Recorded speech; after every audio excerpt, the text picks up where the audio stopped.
탁탈부가 아무것도 없어도 사는데 지장 없습니다.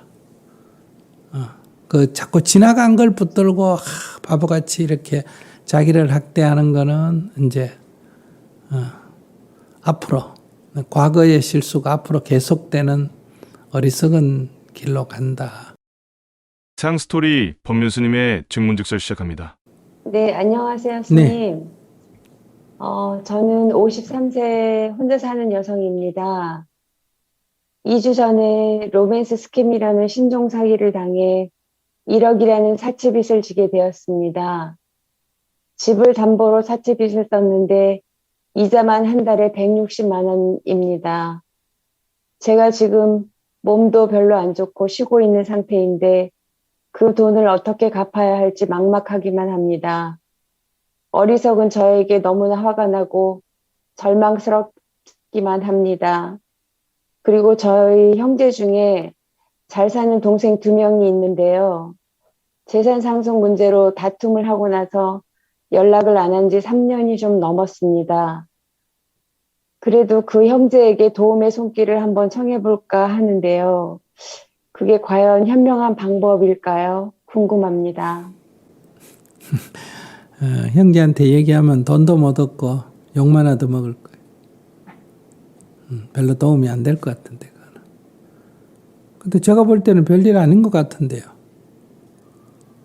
뭐 결혼하면 하나 했다가 뭐 안 된 건데 뭐 그 정도 학습비를 내야 안 될까? 학습비라고 생각하세요. 내가 결혼 안 하고 살지만은 마음속에는 결혼하고 싶은 욕구가 있었구나. 그것이 이렇게 순간적으로 나를 눈을 어둡게 만들었구나.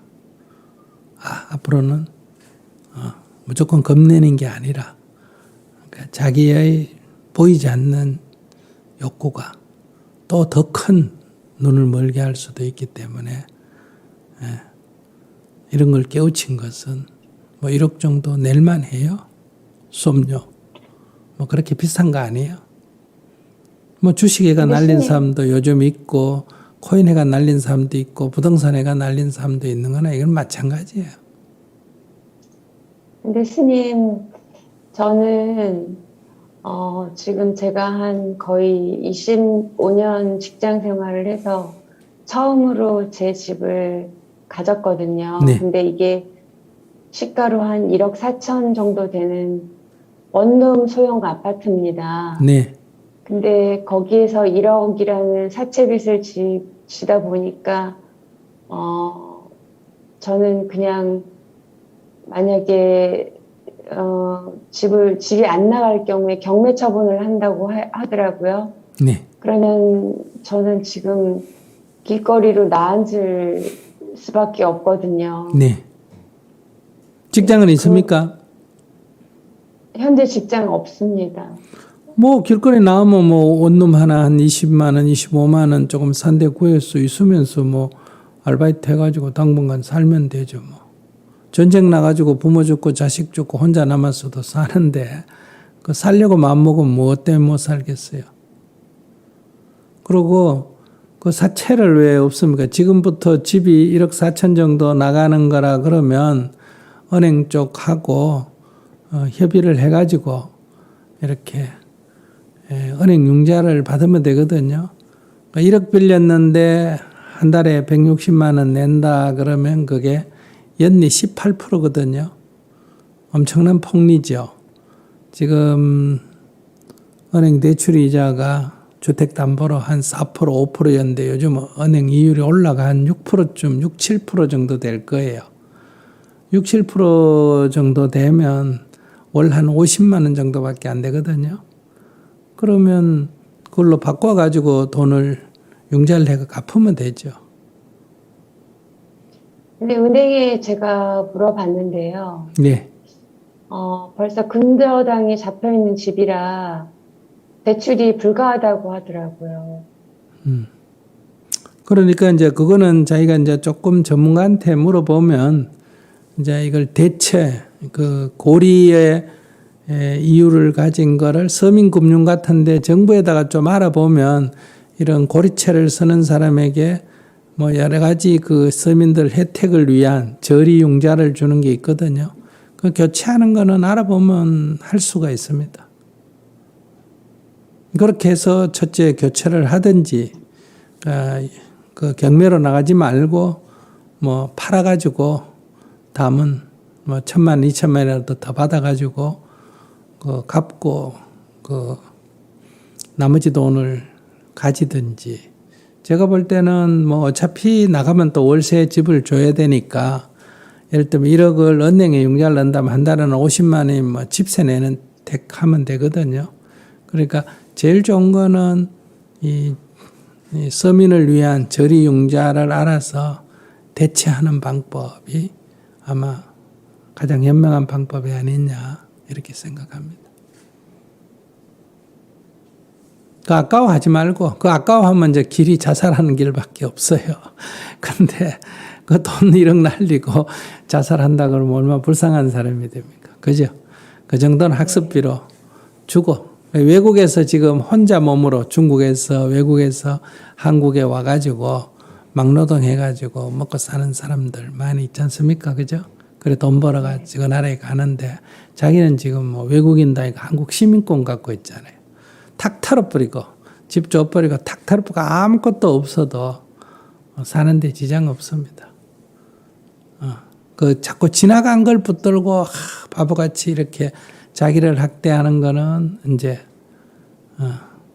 앞으로 과거의 실수가 앞으로 계속되는 어리석은 길로 간다. 그래서 학습비다 이렇게 생각하세요. 그리고 고발을 하고 그 사기는 고발을 하고 그래서 뭐 돈을 찾을 수 있는지 없는지는 모르지만 고발을 해서 그건 경찰이 해결하도록 하고 이 고리채는 신속하게 알아서 이렇게 제가 뭐 이름은 잘 모르요. 저는 경제에 대해서 잘 모르니까. 그러나 제가 들어보면 이런 고리채를 쓰는 서민을 위해서 뭐 이런 무슨 금융? 해살금융인가 햇볕금융인가 뭐 그런 게 있어서 교체하는 그런 프로그램이 있을 겁니다. 알아보고 교체를 신속하게 하는 게 좋을 것 같네요. 한 3분의 1 정도는 그러니까 160만 낸다 하면 한 50만 원 이상은 그게 고리채에 속하니까 그렇게 한번 알아서 대응을 해보세요. 걱정하지 말고 알겠습니다. 걱정한다고 이 문제가 해결이 되지 않고 이미 지나가 버린 일이잖아요. 그러니까 다른 사람이 이런 피해를 내가 돈을 못 찾아도 다른 사람이 이런 피해를 입지 않도록 하기 위해서는 첫째 고발을 해서 진술을 좀 창피스럽다고 진술을 해서 자세히 해서 그 범인이 잡히도록 할 것. 잡았는데 뭐 돈이 없어가지고 뭐 되돌려 받을 수 없다면 그건 어쩔 수가 없어요. 없는 데는 방법이 없거든요. 그 다음에 두 번째 고리채는 이제 조금 저리 융자를 받아서 교체를 하는 방법. 그것도 안 되면 그건 될 겁니다. 그건 자기가 이제 한두 개 알아봐서 그러지.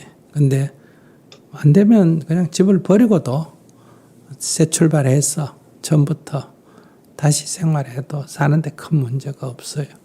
그래도 근데 스님 원금을 3년 안에 갚기로 했거든요.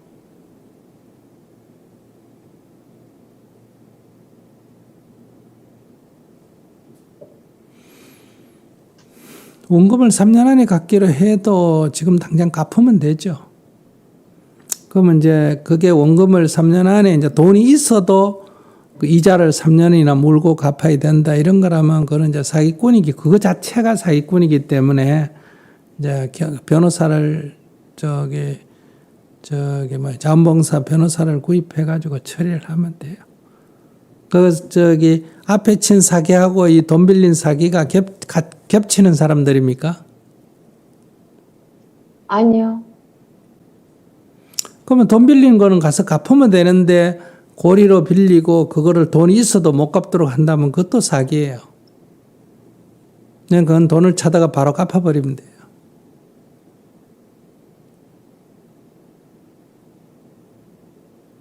3년 안에 갚도록 계약이 되어 있기 때문에 돈이 있어서 갖다 줘도 이자를 3년을 물어야 된다는 그런 계약이라면 그거는 사기 계약이다 이런 얘기예요. 그게 법적으로 대부업체도 20%는 법적으로 보호를 받는다고 하더라고요. 그러니까 20%가 사기가 아니고 돈을 갚는데 돈을 줘도 안 받는다 하고 이자를 내놔라 한다면 그게 사기 계약이다 이 말이에요.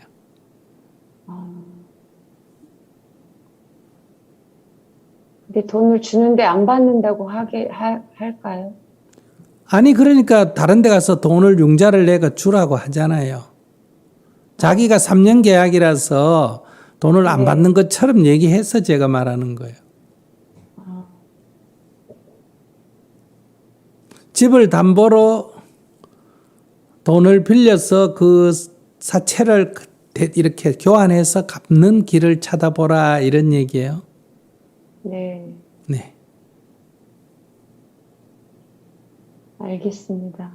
네, 지금 뭐 감사합니다. 1억 날리고 나니 정신이 좀 없는 것 같은데 네, 예, 정신을 차리고 주위에 이렇게 인원하고 형제들하고 사이가 안 좋은데 또 자기가 사기당해가 얘기하면 별로 도움이 안 될 거예요.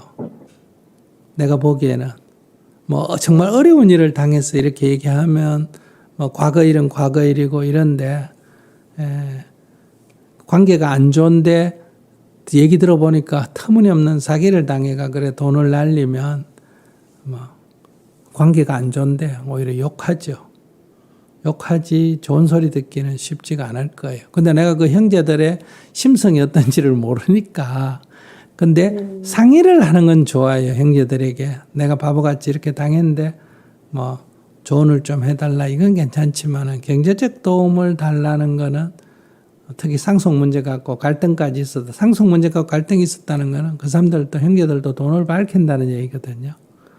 근데 자기한테 돈을 주는 거는 쉽지가 않을 거예요. 그래도 뭐 형제가 옛날에 우애가 있다 그러면 집을 오히려 형제한테 담보로 주고 집을 형제한테 담보로 주고 형제한테 돈을 1억을 빌려서 이걸 갚는 방법이 있을 수 있죠. 날리더라도 누구한테 주는 게 낫다. 형제한테 주는 게 낫다. 이런 관점에서. 그러니까 담보가 전혀 없으면 그건 굉장히 어려운데 담보가 있으니까 뭐 지금 부동산이 떨어지고 있어도 일단은 이제 그게 1억 이하로 떨어졌다. 부동산 가격이 시가가 1억 이하로 떨어졌다. 이렇게 되면 그냥 경매 처분에 맡기면 돼요. 자기가 이제 부도를 내는 거니까. 그러면 뭐 그게 7천만 원밖에 경매에서 못 받았다 해도 3천만 원을 자기가 갚을 이유는 없습니다. 그 대신 저는 돈이 하나도 없잖아요. 네, 하나도 없죠. 뭐 자기가 사기 당했는데 어떡해요? 그럼 저는 어떻게 살아갑니까? 어떻게 살아가기는 일해가 월급 받고 살아야지. 살 집이 없잖아요. 잘 집 없으면 월세를 살아야지. 보증금도 없는데. 월세만 저건 한 달 월세 더 주는 그런 집을 구해가 우선 살고 또 저축이 조금 되면 보증금 내고 살고 이래야지. 아니 사기를 당해가 돈을 다 달려놓고 사기 안 당할 때처럼 돈이 없잖아요. 이런 얘기하는 거는 그 아무런 도움이 안 되는 얘기 아니에요. 다리가 부러져 가지고 병원에서 기부사라니까 그러면 못 달리잖아요. 이런 얘기하고 똑같아요. 뭐 어떻게 달려요? 부러졌으면 안 죽은 것에도 다행이다. 감사합니다. 병신은 되겠어요? 안 되겠어요? 그러면 아이고 뭐 좀 쩔룩거려야 될 겁니다. 아이고 그래도 걸을 수 있다니까 감사합니다. 이게 인생 아니에요.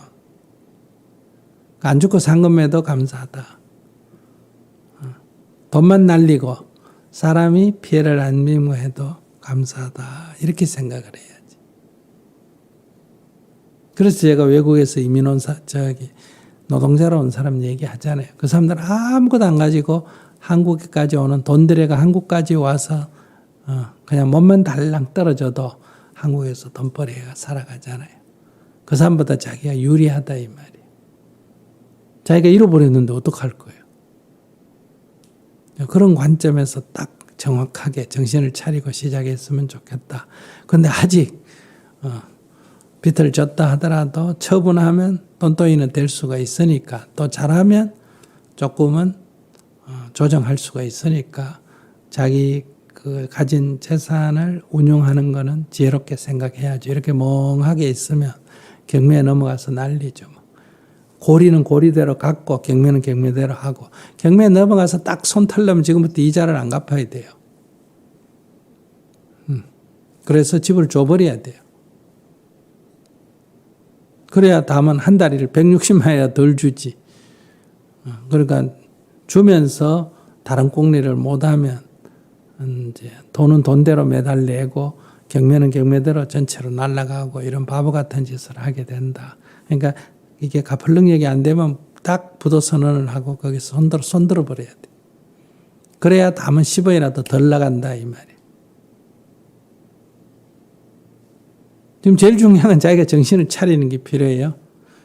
그리고 가까이 병원에 가서 이런 어려움을 얘기하고 의사 선생님의 처방을 받고 약간 약을 먹으면 조금 심리가 안정이 될 거예요.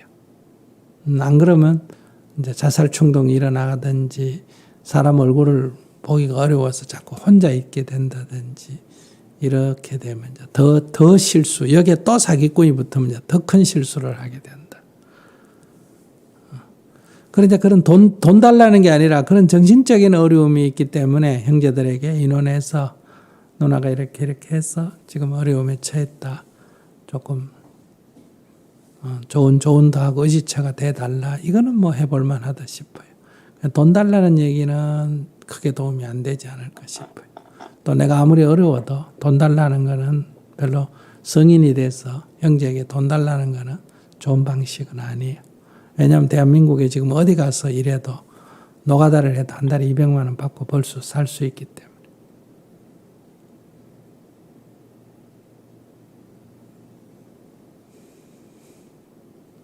알겠습니다. 감사합니다. 네. 네.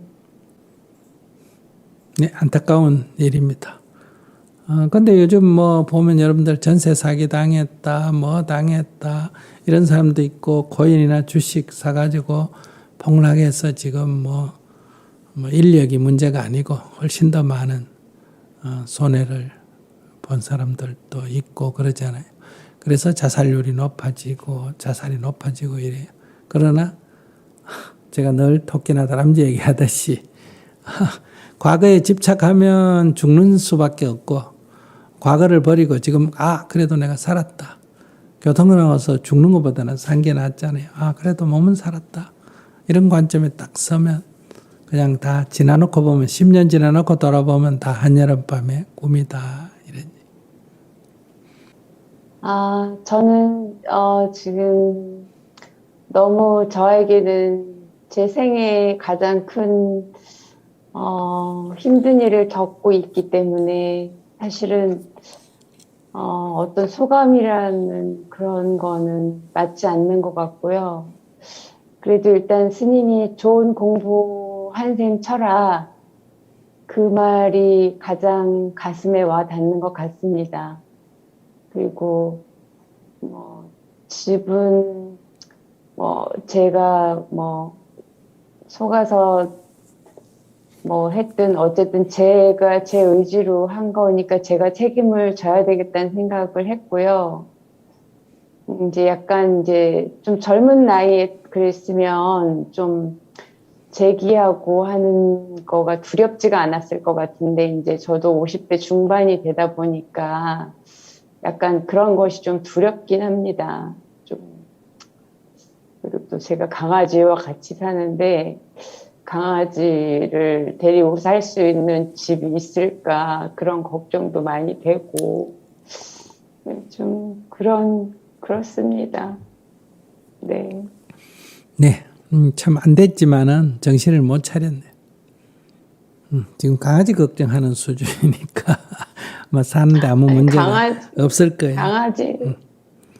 그러니까 지금 사람이 지금 전쟁 나가지고 죽는 경우도 있고 교통사고 나가 죽는 경우도 있는데 강아지 데리고 살 수 있으면 좋지만 못 데리고 살면 강아지 없이 살아야지.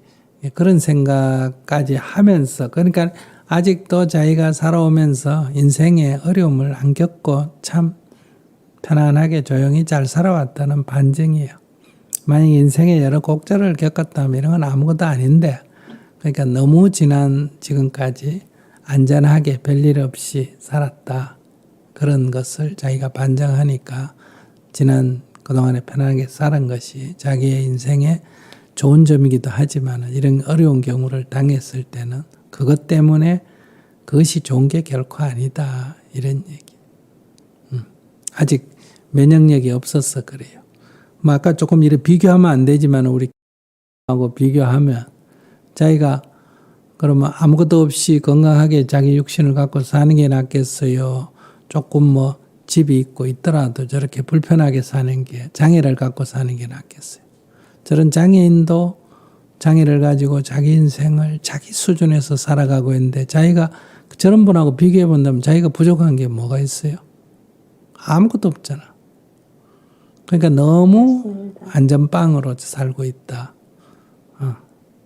좀 심하게 말하면 고생 좀 해야 된다 이 얘기예요. 그래야 자생력이 생기고 활력이 붙는다.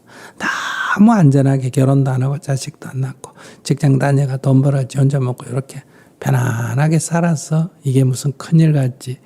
저같이 사는 인생에서 볼 때 그런 건 아무것도 아니에요.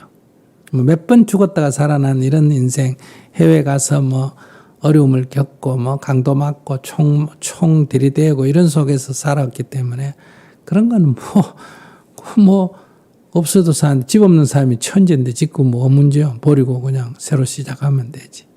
이미 지나가 버렸는데 사람이 죽고도 사는데 내가 사기꾼한테 몸 안 다친 것만 해도 큰일이다. 참 행운이다. 이렇게 생각하시고 조금 현명하게 다시 좀 일어나면 좋겠어. 자기 지금 너무 지금 마치 큰 일이라도 당한 것처럼 이러면서 또 강아지하고 데리고 살 만한 집을 어떻게 구할까 이런 너무 안일한 생각을 하고 있다.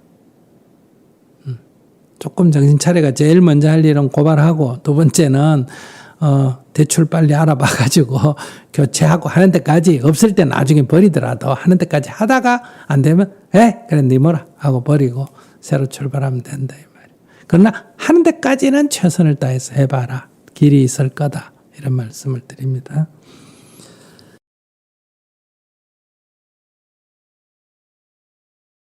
구독과 알람 좋아요 눌러주시면 제작에 큰 힘이 됩니다.